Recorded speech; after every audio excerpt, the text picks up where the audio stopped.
Hi, I'm Pastor Rusty. I want to welcome you to our daily devotional time with our family. Yesterday, we began talking about what it meant to be fathered and who was fathering your purpose.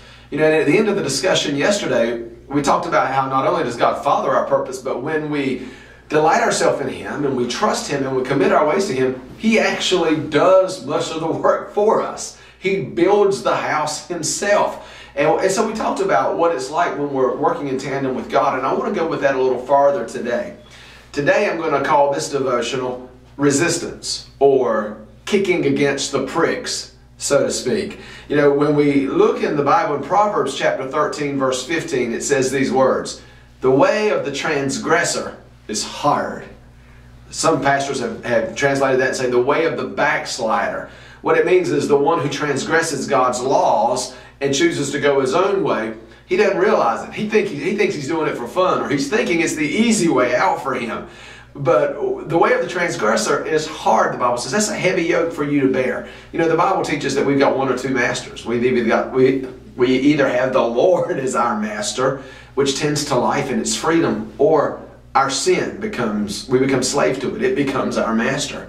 And so what I want to talk about today is what it means when we resist against God and how that impacts our life. You know, in Acts chapter 9 verse 5, one of the classic stories is the story of Saul. You know, Saul was trained by Gamaliel, the best of the best according to the law. Concerning the Hebrews, he was an elect. He was a Pharisee. He had the word, thought he was doing God's business, thought he was moving in the direction of God, thought he was doing the purposes of God.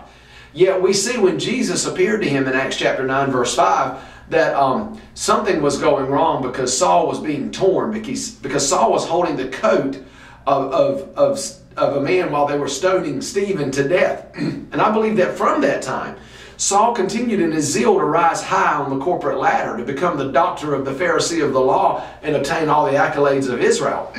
But something inside of Saul was eating at him. And this is what Jesus said to him when he showed up. He said, "Saul, Saul, why are you persecuting me? Isn't it hard for you to kick against the pricks?" So here we see that there was purpose buried in Saul. But Saul was allowing the world around him to redefine and reshape his purpose. And even after he heard the word that Stephen preached, it began to shine light on that purpose. He began to have trouble, but he still continuing doing those things that religious system and that lustful desire for pride and accolades of the world, you know, he was chasing that stuff. But what he was finding was he was kicking against pricks, and it was hard. You know, it's hard to go against nature.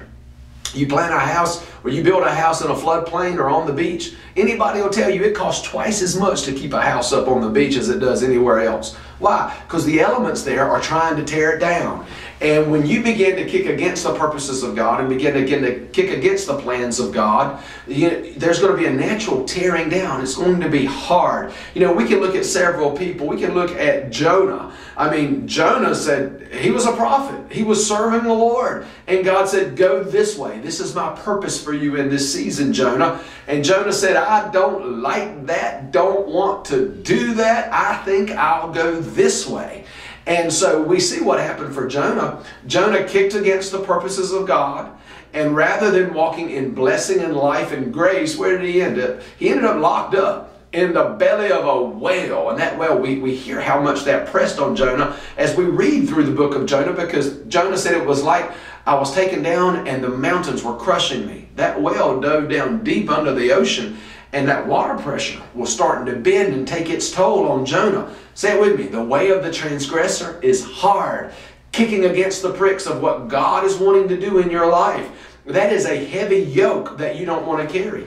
You know, when we think about Samson, Samson began to leave his purpose and he began to pursue Delilah. And we see that when Samson had given himself to that and he had kicked against the Lord, oh man, his eyes got put out. And for years, what was he doing? He was pushing a heavy log, being like a mule that would push something around to tread grain down.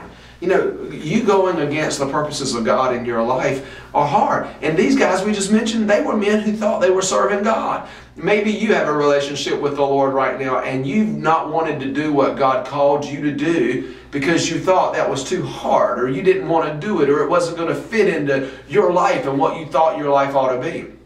I want to tell you something. It would be much easier for you to go with God than to choose the route that you're choosing. Because the way of the transgressor is hard. It's hard to kick against the pricks. And the burden of the world and the taskmaster of sin, oh man, that lays a heavy load on you. That's why Jesus said these words in Matthew 11:28-30.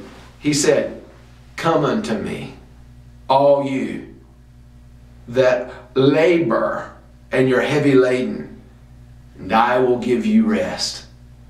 Take my yoke upon you and learn of me, for I am meek and lowly in heart, and you shall find rest for your souls, because my yoke is easy and my burden is light."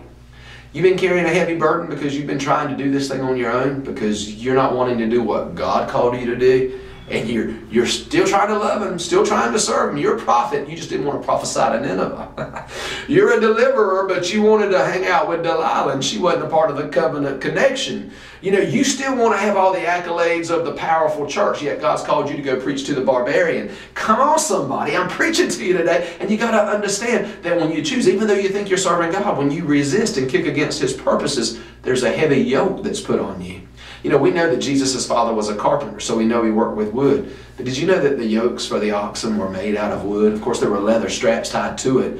But it has been said, I don't know if we can verify this, but it has been said that many of the things that Joseph probably built were yokes for oxen. So Jesus knew quite a bit about how to tailor-make a yoke for something so that the burden wouldn't be so heavy on it.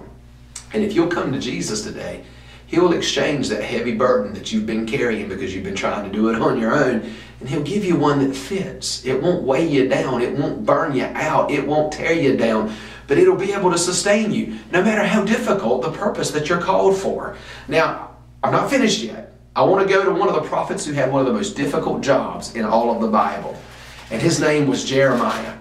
I didn't realize this until I was preparing for this devotional today, how young Jeremiah was when God got a hold of him. I think if he'd have got a little older, he'd have had too much sense to respond to the call that God had on his life. But I want you to hear the words. I'm going to read a little bit out of Jeremiah the prophet here for a few moments. And in Jeremiah chapter 1, beginning at verse 4, it says this: "Then the word of the Lord came unto me, saying, Before I formed you in your mother's belly, I knew you. And before you came forth out of the womb, I sanctified you, and I ordained you to be a prophet unto the nations." Come on, we've been talking about God already had this thing all figured out about who you were supposed to be.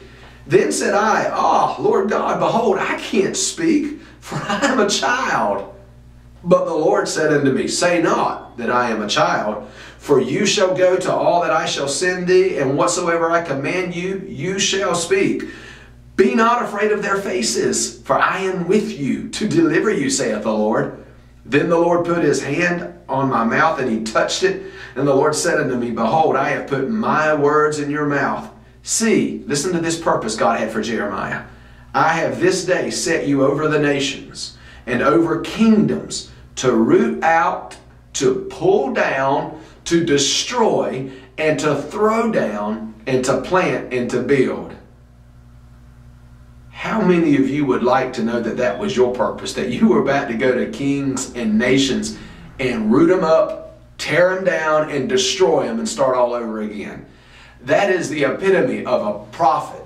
The world can't stand him. The world hates him. And this is what he's been called to as a young man. No wonder people want to run from the calling of God sometimes, because sometimes God gives us purpose and equips us to do really difficult things. But you got to understand that even when we have a difficult role, God has wired us to handle that. He's wired us to enjoy the confrontation. He's wired us to have a grace to be able to carry out and operate His purpose in our life. And when we choose to do something different, it won't hold up for us. But I want to go on and read you a little bit more to show you how difficult the call was God had for him.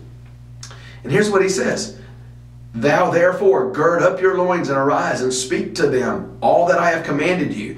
And do not be dismayed at their faces, lest I confound you in front of them. For behold, I have made you this day a defense city and an iron pillar, a brazen wall against the whole land, against the kings of Judah, and against the princes thereof, against the priests thereof, and against the people of the land." Hey man, Jeremiah was called to stand against everybody in the whole world. How hard would that be? "And they shall fight against you, but they shall not prevail against you, for I am with thee, saith the Lord, to deliver thee. Now, I don't know how hard you think the call that God has for you.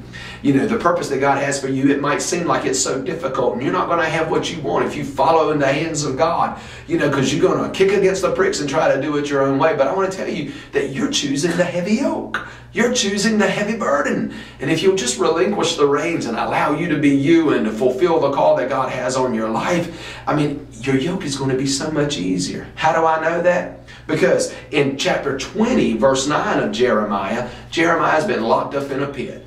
He's up to here in mud, and he's forgotten about. He's left there. And you know what he says? Doggone it, I've served the Lord and I've done what the Lord told me to do. But I'm not going to speak the word of the Lord anymore. These people, I've had enough. I can't do it. And he's sitting there in that pit, and then the next words that come out of his mouth in Jeremiah chapter 20, verse 9. But it was like fire shut up in my bones. Remember on Sunday how we talked about what true purpose does? It grips you. Your true purpose, there's a passion that can't be denied. Resistance comes against you, perseverance, things try to get you to stop. But you can't, because it's written in who you are. It's established in what God sowed into your heart that your life is called to be. And Jeremiah embodies this for us. See, when we've got a call to do something that runs against the norm, and it requires great effort and labor and energy and work, and the world doesn't understand, what does God do? He gives an incredible amount of grace. Grace is unmerited favor. It's a gift. It's an ability to carry something that you couldn't normally carry. The Apostle Paul had something, a thorn in his flesh. What I believe it was is everywhere he went, he was withstood. Everywhere he went, he was being beaten. Everywhere he went, there was someone rising up against him, trying to keep him from doing what he was called to do. And 3 times he sought the Lord and said, God, would you take this away? And God said to him 3 times back, my grace is sufficient for you. I have given you a gift, unmerited favor. I've put within you a gift, Paul, that enables you to overcome despite the resistance. I've put within you a burning, Jeremiah, that even though nobody wants to hear your message, you can't shut your mouth because it's like fire shut up in your bones. And I don't know what your purpose is, but if you're running from it because it seems hard, I want to tell you today, all you're doing is strapping yourself with a heavy burden and a heavy yoke that's going to wear you down. I want to ask you this question today. Aren't you tired of kicking against the pricks? Rise up. Come unto Jesus. Find rest for your soul. Learn a little bit from Him about what He really wants you to do today. And no matter how difficult the enemy's played it up to be in your mind, I promise you, His yoke is easy and His burden is light.